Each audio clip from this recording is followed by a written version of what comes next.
Hey guys, I'm Brian, and this is Smokey Uncuffed.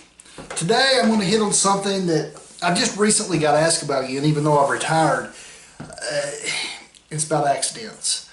The big question is why do we write tickets on all the accidents?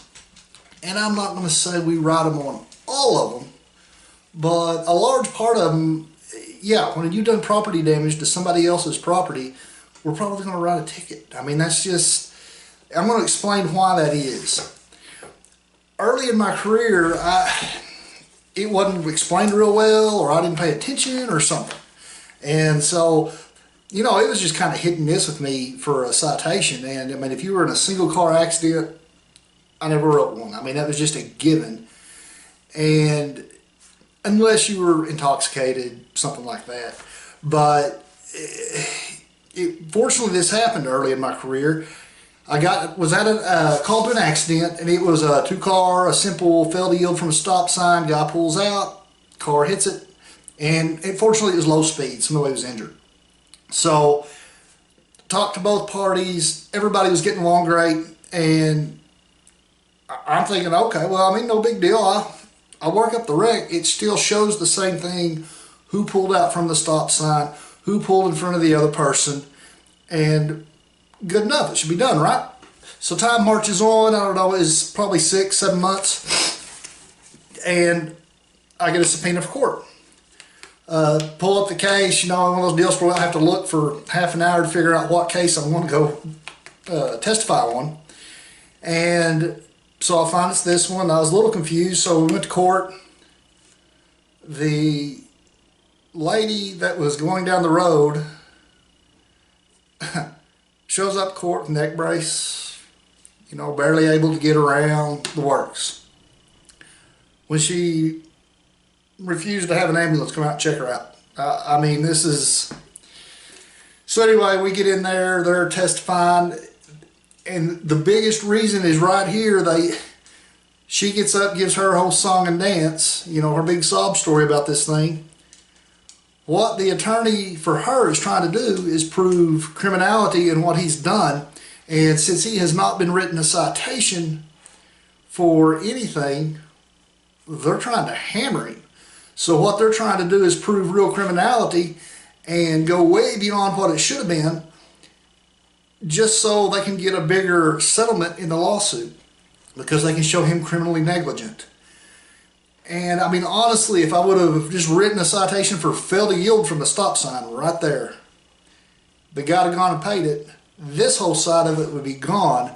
They could still try to civilly sue, but that would be it. I mean, they would get whatever they got out of it, and it's done. But by trying to prove him criminally negligent, which could end up being far worse, I mean, like jail time and all sorts of stuff. So by trying to do that, they could make their settlement a lot larger.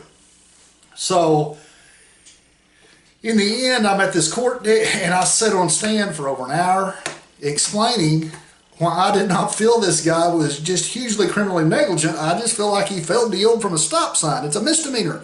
He didn't intentionally hurt anybody. He says he clearly did not see them, and he may not have. I mean, we all know how it is. You get out here and drive and you're thinking about other stuff. You may look at the speed limit sign and it just not register. I mean, these things happen. We're human. So that's what I feel like happened here. I mean, I don't feel like this guy intentionally pulled out in front of a car. I mean, why on earth would you do it? And so after about an hour and 15 minutes on the stand, I finally got to get down. In the end, they found the guy not to be grossly criminally negligent. He was guilty of fail to yield from a stop sign. And so then they got to go on into they continued on with the civil case there. They were trying to sue him. And so in the end they did. And they got about what you'd expect, just to pay for a couple of doctor's bills. And I mean, it's no huge amount. So whole point being, lesson learned early in my career. So from that point on, you drive down the road and you're by yourself. You run off the road and you go through a fence. You get a ticket. You just done damage to somebody's property, and I'm not sitting through that court again, and you don't need the hassle of that court. So, given if you were in a 2-car accident and you were the one that messed up, you failed to yield, you changed lanes into somebody, whatever, you got a ticket for me. Simply because it saves heartache. And I mean, after a while, I actually began to explain it as, you're looking at this as punishment. This is protection. I mean, once this is paid, they cannot come after you criminally. It's called double jeopardy. You can't do it. And so I would write them the ticket. If they paid it, moved on, great. Now, often that wasn't the case. They would simply fight the ticket and whatever. I mean, either way, when they did it that way, it didn't hurt me or hurt them, because I had issued the ticket. Obviously, I felt like they're the ones that messed up. So if they were found guilty in court, well, then they just paid the ticket and moved on. If they were found not guilty in court, I'm not real sure how that goes in civil court at that point, because then the criminality hadn't been laid on anybody's doorstep, and I'm assuming it'd just be kind of a mess. But fortunately, I've never had to sit through, I think I sat through one civil court, and it was nothing that I was greatly involved in. It was for somebody else's deal. But that's kind of the reasoning. I mean, so people ask us all the time, when you get out and have a crash, why are we always writing tickets? It's not as much for, hey, I want to go out and write more tickets. It's a lot of fun. It doesn't reflect on us at all. I mean, it doesn't matter, but if you screwed up, you screwed up. Okay, now even after all that, there were still instances where I'd have 2- and 3-car crashes where I wrote 0 tickets. And here's why. Generally, it would probably be in inclement weather where I had no evidence on the road, no skid marks, could not tell what happened. I'm just going off of what all these people's stories are. And there were instances where all 3 stories were different. Oh, he came in my lane, knocked me into them. Well, no. This one came into my lane, or into her lane, knocked her into me, knocked me off the road. And then the middle one has a different story. So, your options. Write all 3 of them tickets. Let them all go to court. So now you get to go to court 3 times and let the judge decide who's telling the truth. So I would write none. It's going to go to court anyway. But generally that'll be 1 court case. And so you'll sit right there, give all your evidence, give your opinion of what happened, and then the judge makes his determination. I mean, it's not a great scenario, but it's an imperfect world. It's an imperfect business. I mean, there is no way, if I'm sitting on ice, that I can tell who slid where or who changed lanes. And if there's no skid marks, I mean, what if nobody locked up the brakes and you just came over? Your fortunate thing out there is most people are honest. And if you have eyewitnesses, bonus. Because if you have an eyewitness that's from Texas, and these 2 are from Oklahoma, what are the odds the guy from Texas that was behind him knows them?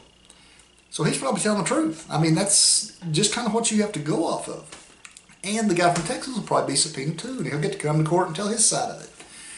So, I mean, it's not a perfect business, and by no means do we ever believe it is. But those are situations that you can get it out there, and, you know, it's that old saying, the truth will set you free. Now, I'm going to clarify that if you've been in a little accident, you hadn't damaged anybody else's stuff, but I can determine that you were doing 100 miles an hour, or you were smoking weed, or you were drinking, yeah, you're going to get tickets anyway. I mean, because now it's just a criminal act. I mean, in our eyes, that's not acceptable. And honestly, I mean, if you're driving down the road and you've only torn up your car and you've rolled it up, but you were doing 90, yeah, you're probably still getting the ticket. Because at 70, would this have happened? Probably not. You probably would have gained control. So, I mean, there's always methods to the madness. But just know we're not out there writing tickets on wrecks just to add to the pain of what's just happened. It's just for generally protection, one way or the other. And after that 1 court case where I sat there for an hour, 15 minutes, explaining why this person wasn't just hugely criminally negligent, they just messed up that day, it broke me of that little trait. And so then the next question would be, so did I write tickets at every accident. Absolutely not. There's several instances you've gone off the road and you rolled it over in the ditch and you hit nothing. And the only thing that happened is a dog ran out in front of you and you swerved. I mean, I just tell you to hit the dog next time. I mean, because honestly, you've torn up your car. That's it. You hadn't torn up anybody else's property. You've torn up your car. Now you're out. So, I mean, stuff like that, sure, I didn't write a lot of tickets on those. But, I mean, same situation. Yeah, you swerved, but then you tore up Farmer Johnson's 100 foot of his fence. Probably writes the ticket. Because that's the only way I can ensure that farmer's fence is going to be paid for. I mean, he shouldn't be out of pocket. He didn't drive a car through it. Also, the thing about one-car accidents, if you get out there and you've ran off the road and you've messed up your car, and say you didn't roll it over, because generally, I mean, you do a rollover, yeah, we're probably going to work an accident. But you ran off the road and you hit a little tree that's out there in the ditch that belongs to the state. Well, the state's not going to care about the little tree because it's probably shrub anyway, just some scrub brush. You've hit it and it's busted out headlight and messed up a fender. So in a situation like that, a lot of times we would allow you call your insurance, talk it over with them, and determine that, okay, well, I mean, you're the only one involved anyway. What's my accident report doing for you? Zero. I mean, because you can go tell your insurance agent what you did. You can even make up a story. It doesn't matter simply because you've torn up your car. Now then, I'm not going to suggest you make up a story. It's just easier to tell the truth because then when they come ask me, I'm not going to know this is what happened. They're not telling you the truth. Now you're going to be in a bind. I'm not going to be as willing to pay for your car to get fixed.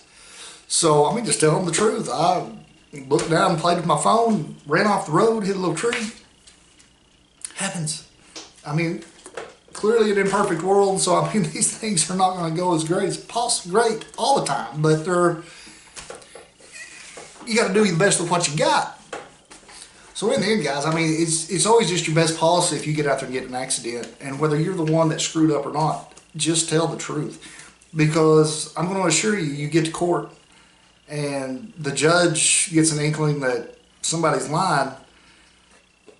I've been at court cases where I have actually sat over there, got done testifying, was sitting off to the side, and the judge flat looked at me and said, "Can you take this guy to jail?" And cuff him right there on the spot and walk him over to the county jail.